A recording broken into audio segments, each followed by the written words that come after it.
Good morning everyone, मैं हूं खुशी और आज हम करेंगे हमारी क्लास 9 का मैथ्स का चैप्टर नंबर 12 जिसकी हम अपनी एक्सरसाइज 12.1 पर हैं और इस वीडियो के अंदर हम अपनी एक्सरसाइज कंप्लीट करेंगे, मतलब क्वेश्चन नंबर 5 और क्वेश्चन नंबर 6 कवर करेंगे। इससे पहले के क्वेश्चंस हम अपनी वीडियोस के अंदर कवर कर चुके हैं, तो अगर आपको उन क्वेश्चन में प्रॉब्लम है तो आप उस वीडियो को जाकर देखें। सबसे पहले हमने इसकी बेसिक कॉन्सेप्ट की एक वीडियो बनाई थी, अगर आपको वो समझ आ गई हो तो ही आप आगे बढ़े, अदरवाइज उस वीडियो को रिपीट करें या जाके पहले उसे देखें, क्योंकि जब तक आपको इस चैप्टर के बेसिक कॉन्सेप्ट्स नहीं पता होंगे तो आप एक्सरसाइज नहीं कर पाएंगे। तो चलिए स्टार्ट करते हैं हमारी वीडियो। इस वीडियो के अंदर हम अपना क्वेश्चन नंबर 5 और क्वेश्चन नंबर 6 करेंगे। तो पहले क्वेश्चन नंबर 5 पढ़ते हैं, है क्या। Side of the triangles are in ratio of 12 ratio 17 ratio 25 and its parameter is 540 centimeter. Find its area. Question पढ़कर कुछ बच्चों को हार्ड लगता है। देखो बच्चों, हार्ड कुछ नहीं होता, हार्ड हमारा दिमाग उसे बना देता है, सब चीज बहुत इजी होती है। तो देखो, पहले समझने की कोशिश करो और फिर क्वेश्चन को करो। तो देखो उसके अंदर क्या कहा है, एक ट्रायंगल है जिसकी 3 साइड है। नॉर्मली ट्रायंगल की 3 ही साइड होती है और उन साइड को आपने मान लिया, ये ए हो गया, ये बी हो गया और ये सी हो गया, ठीक है। सबसे पहले यहाँ देखो, उसके बाद उसने उस साइड को रेशो में कवर कर दिया। आपको साइड का रेशो कितना दिया, 12 रेशो 17 रेशो 25, यानी ये 3 साइडेड के रेशो हैं। तो मान लिया, let the first side is 12x, second side is 17x and third side is 25x। कैसे, देखो आपको 3 साइड है, 3 साइड के आपको उसने रेशो दिए हैं। तो आपने मान लिया कि आपकी जो फर्स्ट साइड है वो कितनी है, 12x। कितनी है, 12x, क्योंकि रेशो में जब भी कोई चीज दी होती है ना तो हम उससे x के फॉर्म में कवर करके इज इक्वल टू रख के x की वैल्यू वहां से फाइंड करते हैं। तो देखो आपको दिया है यहाँ पे फर्स्ट साइड, लिखेंगे फर्स्ट साइड कितनी होगी आपकी, 12x। सेकेंड साइड कितनी हुई, 17x और थर्ड साइड कितनी हुई, 25x। तो ये 3 साइड हो गई आपकी, ठीक है। सबसे पहले देखते हैं, यहाँ पे लिख लो 12x 17x और ये हुई 25x, ठीक है। इतने क्वेश्चन में किसी को भी कोई प्रॉब्लम नहीं आनी चाहिए। दोबारा देख लो, एक ट्रायंगल है जिसकी 3 साइड जो है वो रेशो के अंदर दी है और हमने वहां से उनकी x की वैल्यू रख के मान लिया। अब उसने कहा है उसका पैरामीटर कितना दिया उसने, 540 सेंटीमीटर, ये उसने उसका पैरामीटर दिया है, ठीक है। तो पैरामीटर का हमने अभी जस्ट क्वेश्चन नंबर 4 के अंदर, इससे पहली वाली वीडियो में पढ़ा था कि पैरामीटर का फॉर्मूला P से रिप्रेजेंट करते हैं पैरामीटर को, और इसका फॉर्मूला होता है सभी साइडों का सम, a plus b plus c, तीनों साइड का सम आपका पैरामीटर के इक्वल होता है। ये हो गई आपकी side number a is equal to b is equal to और c इज इक्वल टू, ठीक है ना। ये 3 साइड हो गई a b c और उनका सम आपके पैरामीटर के इक्वल होता है, ये हमने पढ़ा है। तो देखो कैसे होगा पैरामीटर के इक्वल, कैसे लगाएंगे, कैसे करेंगे। देखो 3 साइड यानी कि 12x, a की जगह 12x, b की जगह 17x और c की जगह 25x, ठीक है। जो बच्चे इस क्वेश्चन को खुद कर सकते हैं मुझे कमेंट बॉक्स में लिख के जरूर बताएं, ठीक है। तीनों साइड को प्लस करके किसके इक्वल आना चाहिए, 540 के इक्वल आना चाहिए। किसके इक्वल आना चाहिए, 540 के इक्वल, क्योंकि यही तो आपका पैरामीटर है। पैरामीटर कितना है, 540, यहाँ पे रखी value, a plus b plus c की वैल्यू यहाँ पे रखी। तो देखो 540 is equal to 12 plus 17 plus 25 कितना आ गया, 54। कितना आ गया, तीनों साइड को प्लस करके 54 आपका गिवन साइड को प्लस करके आंसर आ गया x। इनके साथ सबके साथ x है तो यहाँ पे हो गया x। 540 is equal to 54x। तो x की वैल्यू देखो, ये यहाँ पे 54 इसके साथ क्या कर रहा है, मल्टीप्लाई, क्या कर रहा है, मल्टीप्लाई। तो इधर आके क्या करेगा, डिवाइड। तो ये हो जाएगा 540 अपॉन 54, कैंसिल आउट करोगे तो कितना आंसर आएगा, 10। यानी x की वैल्यू कितनी आई आपके पास, 10। x की वैल्यू कितनी निकल के आई, 10। तो आपकी फर्स्ट साइड कितनी हुई, सेकंड साइड कितनी हुई, थर्ड साइड कितनी हुई, आप आसानी से निकाल सकते हो। देखो जो आपकी साइड है ए वो कितनी है 12x है ना, कितनी है 12x, तो यहाँ पे लिखो 12 मल्टीप्लाई 10, 12 के साथ x मल्टीप्लाई कर रहे हैं ना, तो 12 मल्टीप्लाई x की जगह आ गया 10, 12 10 जब 120, ठीक है। सेकंड साइड है b, b की जगह लिखो 17 मल्टीप्लाई 10 तो 170, और थर्ड साइड है c, तो c की जगह कितना आ जाएगा 25 मल्टीप्लाई 10 इज इक्वल टू 250। तो ये आपके तीनों साइड निकल के आ गई। एक बार आप फटाफट से इसका स्क्रीनशॉट लो क्योंकि मुझे सारा रफ करना पड़ेगा, अभी हमारा एरिया नहीं निकला है। एक बार मैं दोबारा बता देती हूँ, तीन साइड है ट्रायंगल की जो रेशो के अंदर दी हुई है। जब भी हमें कोई चीज रेशो के अंदर गिवन होती है तो आप उसे x के कंपैरिजन में रख के वैल्यू पुट करते हैं। a बराबर हुआ 12x, b बराबर हुआ 17x और c बराबर हुआ 25x, और पूरा का पूरा पैरामीटर 540 सेंटीमीटर के इक्वल है, ठीक है। पैरामीटर का फॉर्मूला लगा a प्लस बी प्लस सी, यहां से आपकी x की वैल्यू निकल के आई 10, ठीक है, x की वैल्यू निकल के आई 10। उस x की वैल्यू को आपने तीनों साइड की जगह पुट कर दिया तो आपकी तीनों साइड निकल के आई 120, 170 और 250। आप एक बार इसे नोट करो, फिर मैं सारा रफ करके अब हम इसका एरिया फाइंड करेंगे। चलिए आगे बढ़ते हैं। अब हमारी तीनों साइड तो हम निकाल चुके, अब हमें एरिया का फॉर्मूला लगाना है। एरिया का फॉर्मूला लगाओ तो देखो s minus a, s minus b और s माइनस c, ये हुआ आपका एरिया का फॉर्मूला, ठीक है। ये सब बच्चे याद कर लेंगे बहुत अच्छे से क्योंकि यही फॉर्मूला आपके हर क्वेश्चन में अप्लाई होगा, ठीक है। एरिया का फॉर्मूला आपने लगाया, अब आप अगर नोट करो तो आपको s की भी तो वैल्यू चाहिए, ठीक है ना, s की भी तो वैल्यू चाहिए। तो देखो पैरामीटर आपका कितना था 540, तो पैरामीटर था, तो यहां से आप s की वैल्यू निकाल सकते हो, है ना।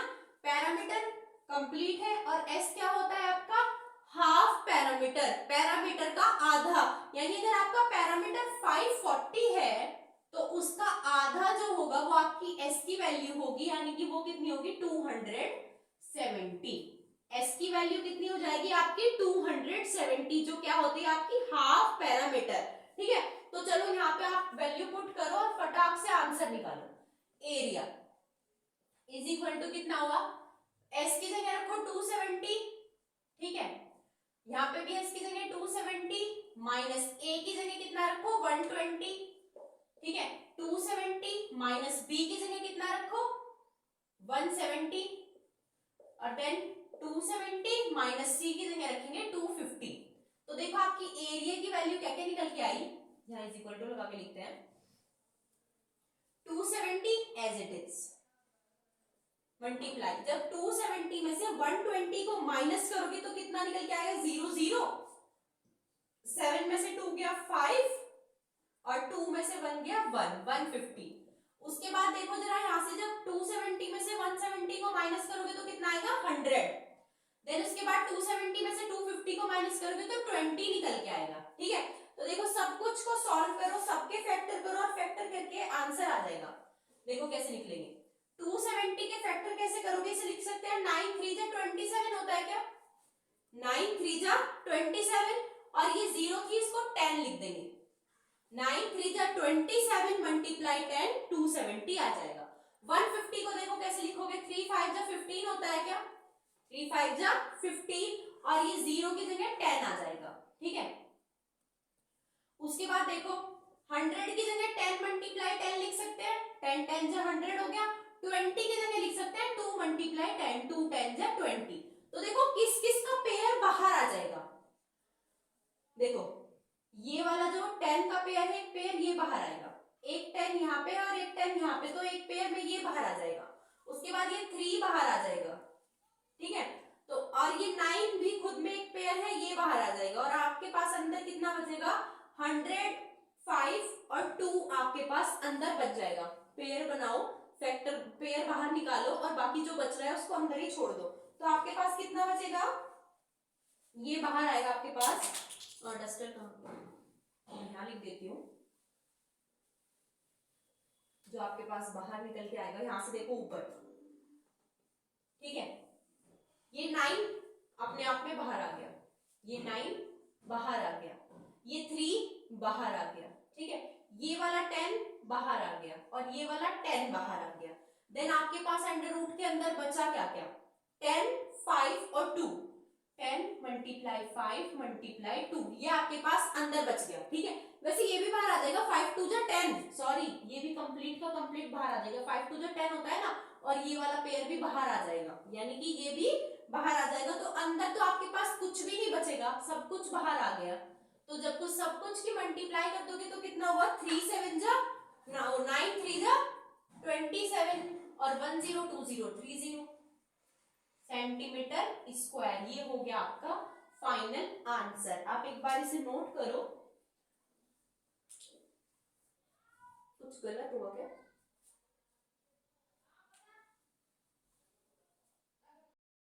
तो इसके अंदर ना एक मिस्टेक हुई, मिस्टेक कहां पे हुई, यहाँ पे देखो, ये 9, अगर यहाँ पे देखो तो ये 9 है, 9 को अगर हाफ बाहर आएगा, 9 का फैक्ट वो बाहर आएगा ना रूट, तो वो कितना बाहर आएगा, 3, क्योंकि 9 को आप क्या लिख सकते हो, इस 9 को खोल के लिखेंगे अगर तो क्या लिखेंगे, 3 मल्टीप्लाई 3 तो होता है 3 3 जा 9, तो आपका जो बाहर निकल के आएगा ना वो 3 बाहर निकल के आएगा और 3 3 जा 9 आएगा यहाँ पे। तो ये आपका आंसर कितना आएगा, 9000 सेंटीमीटर स्क्वायर। एक बार दोबारा देख लो, क्या था, आपको रेशो दिए थे, रेशो को आपने x में माना, वहां से आपने x की वैल्यू निकाली, पैरामीटर के इक्वल रख के आपकी 3 साइड निकल के आई और तीनों साइड से फिर आपने एरिया को निकाल लिया, ठीक है। एक बार इसे नोट करो, फिर हम अपना क्वेश्चन नंबर 6 जो कि हमारा लास्ट क्वेश्चन है अपनी एक्सरसाइज का, उसे करेंगे। तो चलो बच्चों, अब है हमारा लास्ट क्वेश्चन, क्वेश्चन नंबर 6। देखो इसके अंदर मैं एक बार रीड कर देती हूँ, अपनी बुक में पढ़ो। एन आइसोसेलेस ट्रायंगल, एक आइसोसेलेस ट्रायंगल है। सबसे पहले तो आपको आइसोसेलेस ट्रायंगल पता होना चाहिए, जब मैंने बेसिक कॉन्सेप्ट के अंदर बताया शायद ये भी। आइसोसेलेस ट्रायंगल वो होते हैं जिनकी दो साइड बराबर होती है। क्या होते हैं आइसोसेलेस ट्रायंगल, जिनकी दो साइड हमेशा बराबर होती है, ठीक है। तो इसको मान लिया आपने ए बी सी, जिसकी दो साइड हमेशा बराबर होती है और वो दो साइड आपको दी है 12 सेंटीमीटर। इक्वल साइड्स आपको कितनी दी है, 12 सेंटीमीटर और ये भी 12 सेंटीमीटर, ठीक है। थर्ड साइड आपको गिवन नहीं है, उसके बदले आपको पैरामीटर दिया है। पैरामीटर कितना दिया है, 30 सेंटीमीटर। आपको एरिया निकालना है, बिल्कुल क्वेश्चन नंबर 3 के ना जैसा, शायद क्वेश्चन नंबर 3 या क्वेश्चन नंबर 4 के जैसा क्वेश्चन है, हम कर चुके हैं। तो देखो कैसे करोगे, आपको ए कितना दिया है, 12 सेंटीमीटर, बी साइड कितनी दी है, 12 सेंटीमीटर, सी साइड कैसे फाइंड करेंगे, पैरामीटर का फॉर्मूला लगाओ। पैरामीटर इज इक्वल टू होता क्या है, ए प्लस बी प्लस सी, यही तो होता है पैरामीटर, तीनों साइड का सम जो है आपके पैरामीटर के इक्वल होता है। तो पैरामीटर आपको कितना दिया है, 30 इज इक्वल टू ए कितनी दी है, 12, बी भी कितनी दी है, 12 और सी आप निकालो। तो 30 12 12 24 माइनस 24 इज इक्वल टू सी, और सी कितना आ जाएगा आपका 6। सी साइड कितनी निकल के आई, 6 सेंटीमीटर। तो आपको अब तीनों साइड पता चल गई। ये इक्वल साइड की जगह आप इसको लिख सकते हो, a is equal to 12, b is equal to 12 और c इज इक्वल टू 6, ठीक है। तो तीनों साइड अब आपके पास निकल के आ गई। अब हम यहाँ से एरिया फाइंड करेंगे। क्या फाइंड करेंगे, एरिया। तो एरिया का फॉर्मूला क्या होता है, हीरोन्स फॉर्मूला एरिया का। एरिया का फॉर्मूला क्या होगा, एस माइनस ए, एस माइनस बी और एस माइनस सी, ये होगा आपका एरिया निकालने का फॉर्मूला। तो देखो जरा, सबसे पहले एस कितना निकल के आया हमारे पास, वो तो हमने निकाला ही नहीं। तो एस क्या होता है, पैरामीटर का हाफ पैरामीटर हमारा एस होता है। तो हाफ पैरामीटर यानी कि अगर आपके पास पैरामीटर कितना है 30, तो आपका एस कितना हो जाएगा, 30/2 माने 15। कितना हो जाएगा आपका एस, हो जाएगा 15। कितना हो जाएगा एस, यहाँ लिख देते हैं हम, एस इज इक्वल टू कितना हो जाएगा 15 सेंटीमीटर, जो हमने अभी अभी फाइंड किया।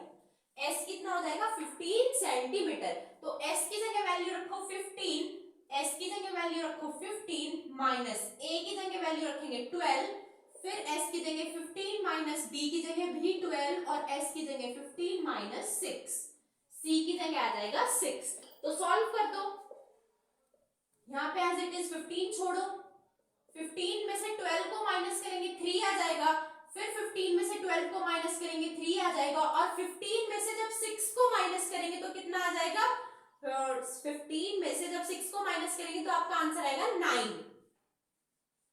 कितना आंसर आएगा आपका, 9 आंसर आ जाएगा।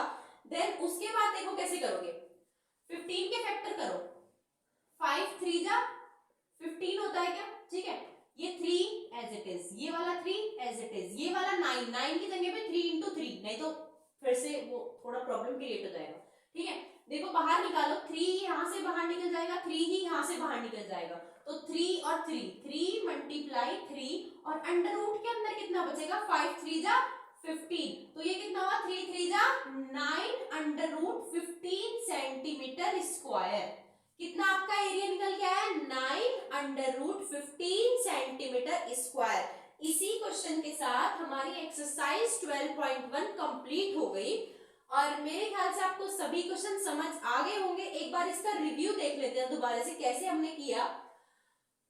ये हमारा एस आपको पैरामीटर गिवन था 30, ए और बी की वैल्यू गिवन थी 12 12, और आपको पैरामीटर आपको अगर गिवन था तो आपने हाफ पैरामीटर निकाल लिया, उसका हाफ कर दिया 15 हो गया।